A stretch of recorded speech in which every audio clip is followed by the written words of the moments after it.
올해 27살인 여자입니다. 결혼을 앞두고 있고 예비신랑은 저보다 2살 많은 29살입니다. 저는 대학 진학에 큰 미련이 없어서 고등학교 졸업 후 바로 취직을 할 수 있는 특수목적 고등학교에 입학을 했어요. 원래는 곧바로 취업을 할 계획이었는데 담임선생님이 그럴 게 아니라 자기 친구가 교수로 있는 전문대가 있는데 거기에 한번 지원해보라고 권유하셔서 원서를 썼었네요. 그리고 2년간 전액장학금 지원받고 학교를 다녔고 취업도 졸업을 앞두기 전에 이미 결정되었습니다.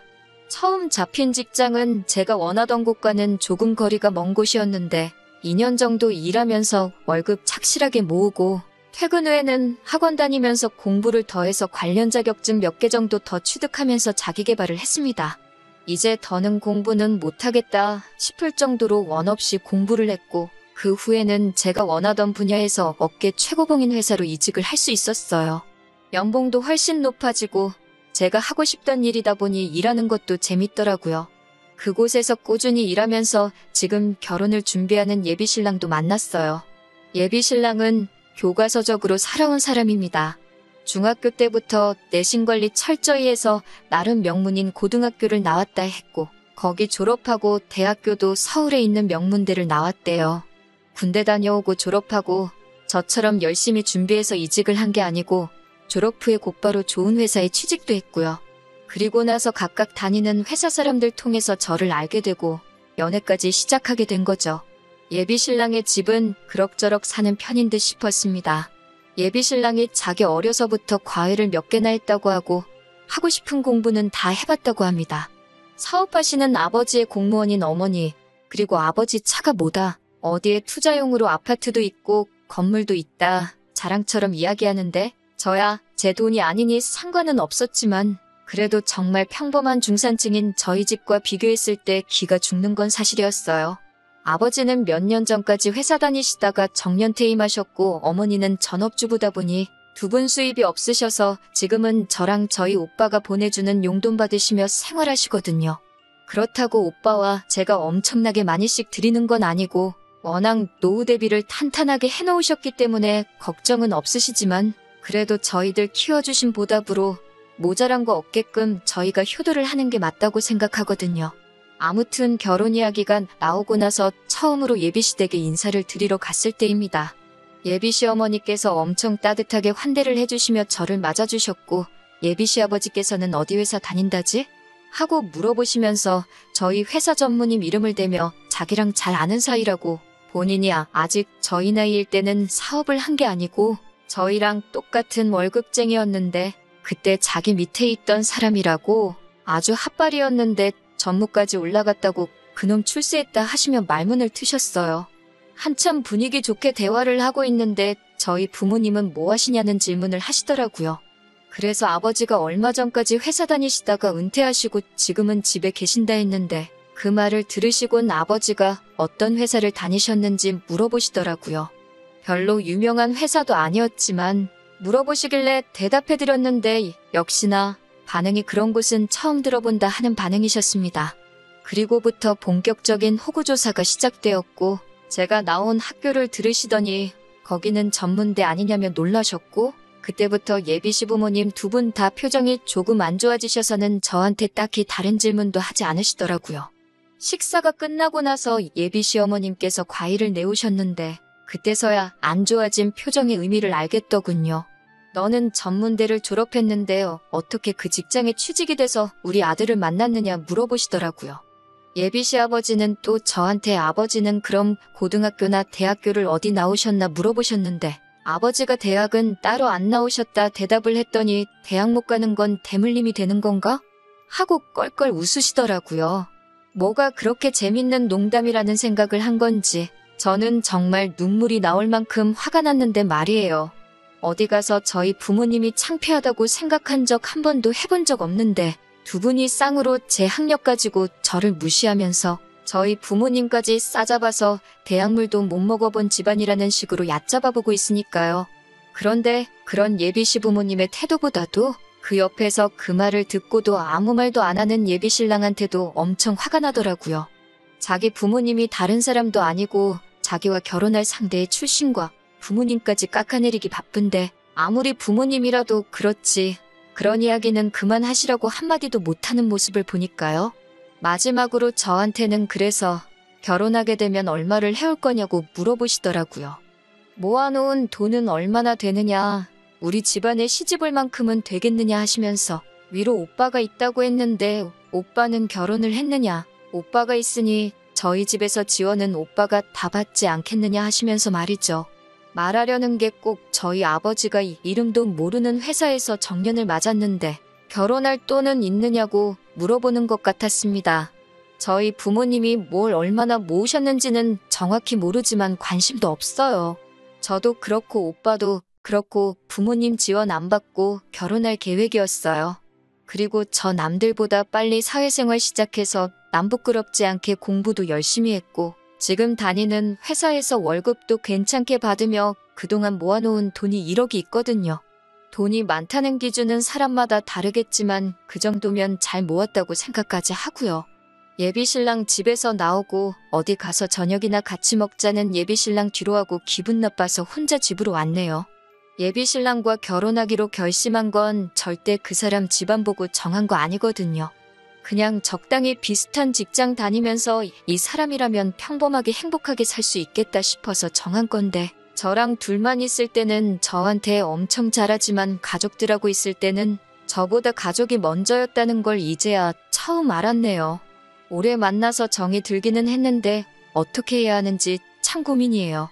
제가 저런 말 듣고도 계속 결혼을 하려고 한다면 제가 정말 속도 없는 사람인 거겠죠? 헤어져야 하는 건지 아니면 결혼하고 시댁과는 거리를 두고 살자고 부탁을 해야 하는 건지 참 여러 가지 생각이 드는 밤이네요.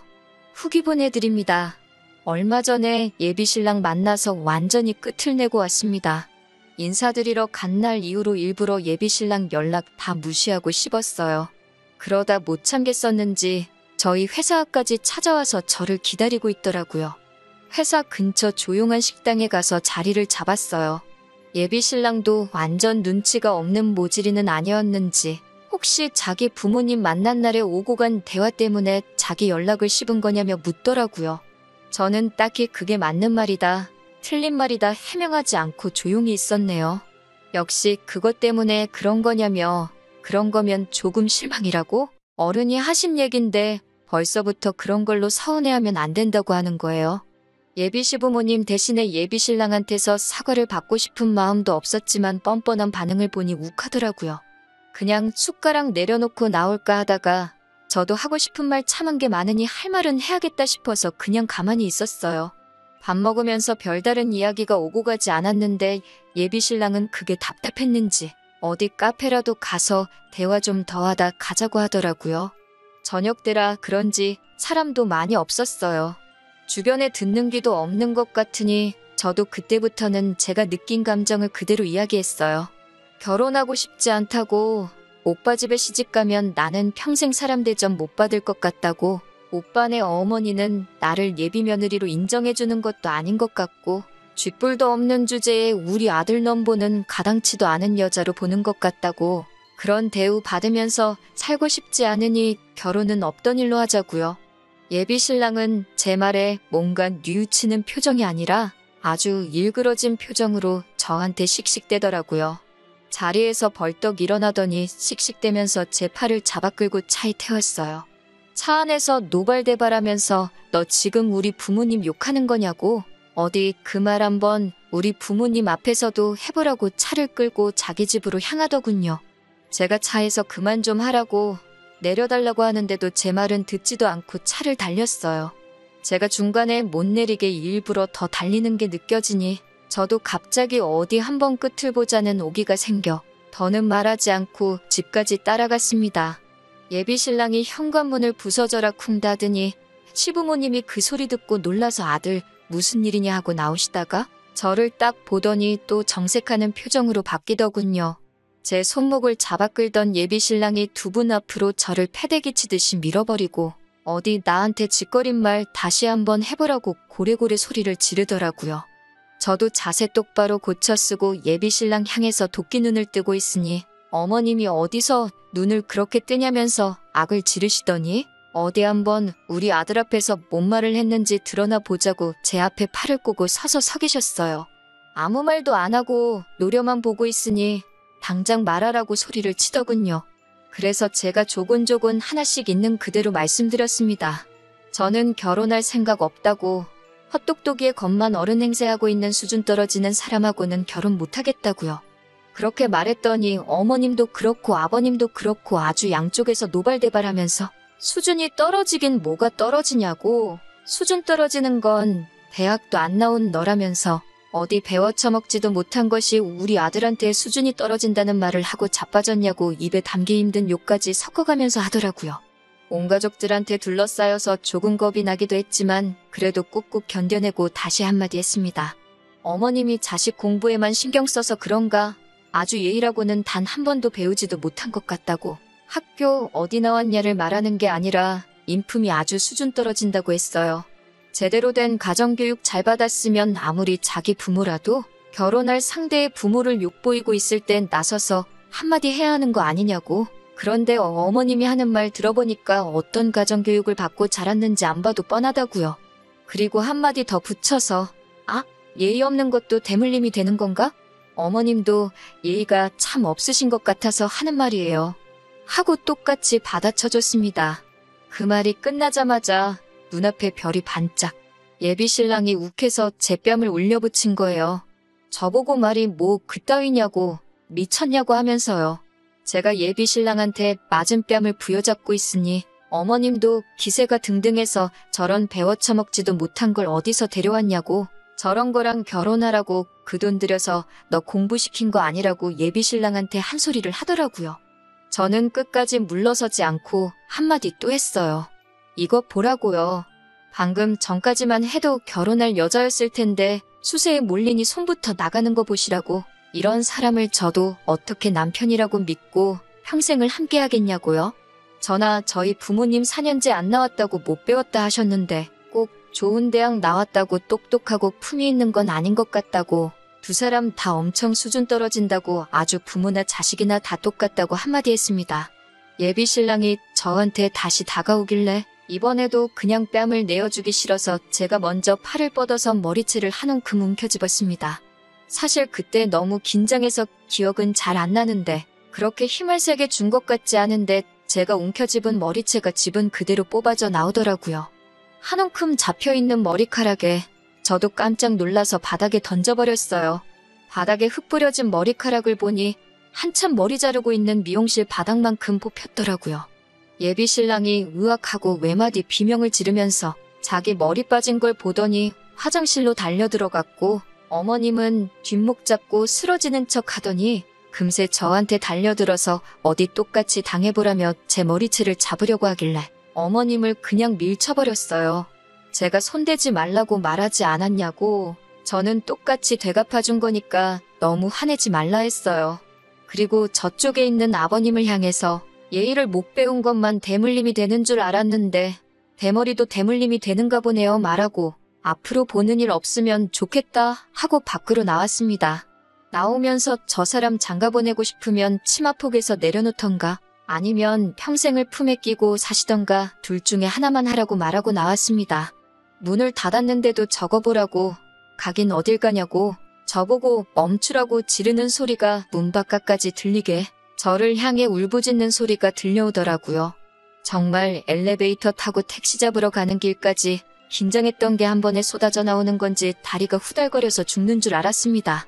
제가 원래도 이렇게 맞서 싸우거나 하는 성격이 아닌데 말도 술술 나오고 어떻게 했는지 저도 놀랍더라고요.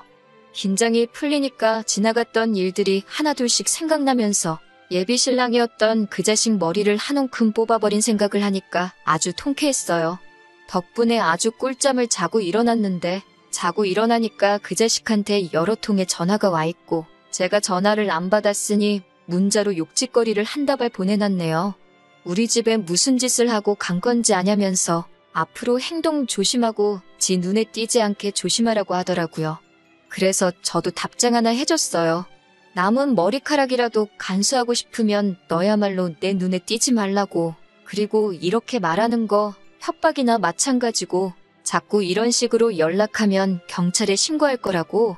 진짜 한 번이라도 내 앞에 찾아와서 나한테 뭘 어떻게 하려고 한다면 진정 내가 가진 모든 걸 털어서라도 꼭 너 하나만큼은 콩밥을 먹일 거라고 했어요. 저한테 정말 남아있는 머리라도 한 번 더 뜯길까봐 걱정이 된 건지 아니면 정말 경찰에 잡혀갈까 걱정을 한 건지 제게 한 으름장관은 다르게 회사에도 한 번 찾아오지 않았어요. 온갖 센 척은 했지만 진짜 찾아오면 어떡하나 걱정은 했는데 말뿐이던 그 성격이 새삼스럽게 제가 윽박지른 대로 제 눈에 알아서 띄지 않더군요. 그렇게 몇 주 정도 지났고 더 이상은 나타나지 않을 것 같아 끝내 생각한 것보다는 더 쉽게 안전이별했다는 생각이 들고 며칠을 더 두고 보다가 제 앞에 더 이상 나타나지 않을 거라는 확신이 생겨 이렇게 후기까지 보내게 되었습니다. 다음에 만날 사람은 제 가족도 자기의 가족처럼 따뜻하게 품어줄 수 있는 그런 사람을 만났으면 좋겠네요.